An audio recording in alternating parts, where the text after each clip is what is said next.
താഴെ വീണ കണ്ട് പല്ലെളിച്ച കൂട്ടർക്കും ഏറ്റ തോൽവി കണ്ട് നോക്കി നിന്ന മൂകർക്കും പെട്ട മാനഹാനി ആസ്വദിച്ച നീജർക്കും നൽകിയ ചുട്ട മറുപടി തന്നെയായിരുന്നു ഫൈനലിലെ ക്യാപ്റ്റന്റെ ഇന്നിംഗ്സ്. പലതവണ നമുക്ക് വഴിമുടക്കികളായി നിന്ന കിവീസിനെ 4 വിക്കറ്റിന് തകർത്തുകൊണ്ട് രണ്ടാം ICC കിരീടം നേടിയ രോഹിത് ശർമ്മ കിരീടപ്പോരിന് ശേഷം നടത്തിയ വാർത്താ സമ്മേളനത്തിൽ ചില കാര്യങ്ങൾ പറഞ്ഞു. ഏകദിന ക്രിക്കറ്റിലെ ഭാവി സംബന്ധിച്ചുള്ള നിലപാട് വ്യക്തമാക്കുകയായിരുന്നു നായകൻ. വാർത്താ സമ്മേളനം അവസാനിപ്പിച്ച ഉടൻ എഴുന്നേൽക്കാൻ തുടങ്ങവെയാണ് ആരും ചോദിക്കാതെ തന്നെ ഒരു കാര്യം കൂടി പറയാനുണ്ടെന്ന് രോഹിത് പറഞ്ഞത്.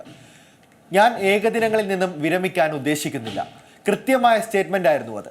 പ്രത്യേകിച്ച് രോഹിത്തിന്റെ ഭാവി സംബന്ധിച്ച ചോദ്യങ്ങളും വിമർശനങ്ങളും ഉയർന്ന ശേഷം ഒരു നിർണായക ഇന്നിംഗ്സിൽ ഉത്തരവാദിത്തം നിറവേറ്റിയതിന്റെ സമ്പൂർണ്ണ ആത്മവിശ്വാസം ആ ശരീരഭാഷയിൽ പ്രകടമായിരുന്നു. വിരമിക്കലിനെ കുറിച്ചുള്ള അഭ്യൂഹങ്ങൾ അവസാനിപ്പിക്കാൻ വേണ്ടിയാണ് ഇത് പറയുന്നതെന്നും ഹിറ്റ്മാൻ വ്യക്തമാക്കി.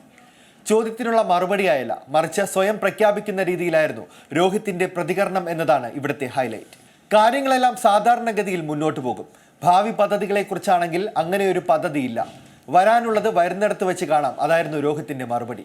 ചാമ്പ്യൻസ് ട്രോഫിയിൽ ആദ്യ 4 കളികളിലും ഒരു അർദ്ധ സെഞ്ചുറി പോലും നേടാൻ കഴിഞ്ഞിരുന്നില്ല. ഇതോടെ രോഹിത്തിന്റെ ഭാവി സംബന്ധിച്ച വീണ്ടും ചോദ്യങ്ങൾ ഉയർന്നു.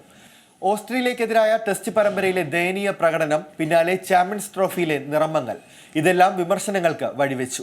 എന്നാൽ ഫൈനലിൽ അർദ്ധ സെഞ്ചുറി നേടി അടിത്തറയിട്ട ക്യാപ്റ്റൻ ബാറ്റ് കൊണ്ട് ഒരിക്കൽ കൂടി വിമർശകർക്ക് മറുപടി നൽകുകയായിരുന്നു.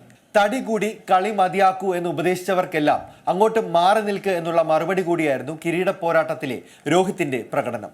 അപ്പോഴും ആ പറഞ്ഞ ഭാവി പദ്ധതി, അത് 2023 കൈയകലെ വിട്ടുപോയ ഏകദിന ലോകകപ്പ് കിരീടം. അതിലാണോ രോഹിത്തിന്റെ കണ്ണുകൾ എന്നാണ് ആരാധകർ ഉറ്റുനോക്കുന്നത്.